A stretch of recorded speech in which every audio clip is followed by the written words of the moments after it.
Within the Department of Homeland Security is the National Vetting Center. It's a relatively new agency created in 2018. Monte Hawkins is the director of the center. Monte, welcome to the program. Thanks, Sue. Thank you for having me. Why was the agency created? What's the core mission here? Sure. So the National Vetting Center was created in 2018 to help adjudicating agencies, so those agencies such as State Department, Customs and Border Protection, who are looking at travelers and applicants to the country, get better access to classified information to support those vetting of those travelers and applicants. And you essentially had to create the infrastructure to sift through all that data. How did you do that? It was a great effort within all of DHS, actually. We partnered with other parts of the agency to come together and bring a new technical design to this whole enterprise and better connect with our intelligence community and law enforcement partners to get access to that data, which is difficult to make connections to, and bring that to the unclassified side so adjudicators have better and quicker access to that information. So let's talk about the specifics of how you do what you do. What types of individuals are you screening at this point? Sure. Right now we are mostly focused on those applying for immigration benefits or travel to the United States. So think of applying for a non-immigrant visa with State Department, refugees with USCIS within the Department of Homeland Security, or people on visa waiver travel through CBP. So those are the folks that we are primarily focused on now, but we are bringing on new programs each year. But shouldn't everybody that's trying to come into the United States be vetted properly? They should, and most of them do get vetted against classified information. What the NVC brings to the table is a quicker and better way to get access to that information. So we allow the adjudicators a better way. So I've used this example before of something like Orbitz or Travelocity that people have used for looking at flights. You don't go to each individual website looking for those flights. You get it all together in an aggregator, a results aggregator.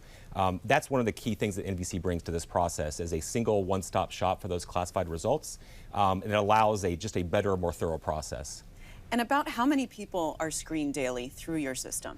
Well, for instance, on the visa waiver program, there are about 40,000 applicants every single day. So that's just one individual program.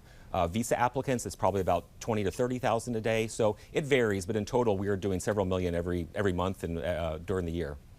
And how long does the vetting process take? Well, when our system is working smoothly, probably about 4 to 5 minutes for that full classified automated check. And so that goes against many of our intelligence community partners, and we give back kind of a red light, green light process, but typically about 4 or 5 minutes within some human review after that process, so that might take a day or two. But the machines are working very quickly. And that process, you alluded to it, there's an automated piece. Yes. And then there's a human review process. Correct, yes. So the automated piece helps adjudicators kind of focus in on those who might need a little more attention. So it clears out most of the innocent travelers. Over 99% of people aren't going to be of concern. The automated check helps us focus on those that might need that extra little look, and those humans then take a look at those over the next day or two to determine whether there's something there to actually be of concern. And as far as who your customers are, right?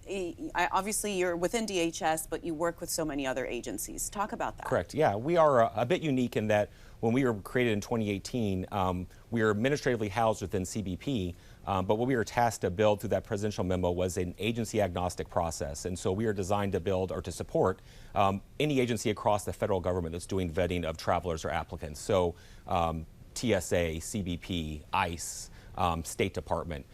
So we have a multitude of different customers, and we're hoping to add more over time. There's a lot of criticism about, the people coming over the southern border illegally. Are you doing anything in that area? So they're doing plenty of vetting on those folks today. The NVC itself is not involved in that yet, but it is on a list of programs that we are going to tackle hopefully in this coming year.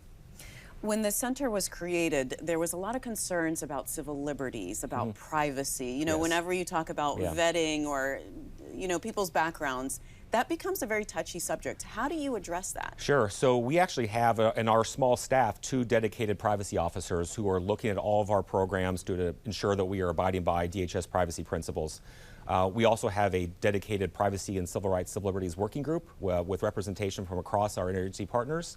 And then we correlate, or we work all these projects with them to ensure that there aren't any concerns from that respect. And then it goes up to our governance board to make sure that they are agreeing to what we do. So there are privacy protections built in from day one of our process. And you know, the center's been around since 2018, so about 4 years now. How has it changed? How has it evolved since then?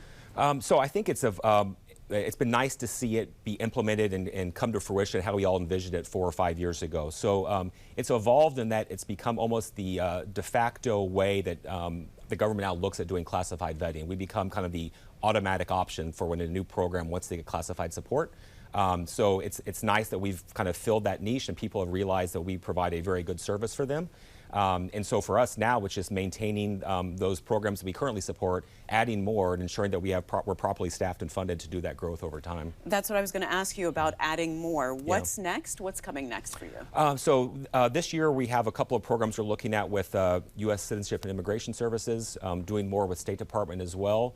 But one of our key mandates is kind of moving beyond counterterrorism, which is a big thing for us. So historically, much of this classified vetting was focused on the counterterrorism threat. Because it was post 9/11, it made sense to look at counterterrorism issues.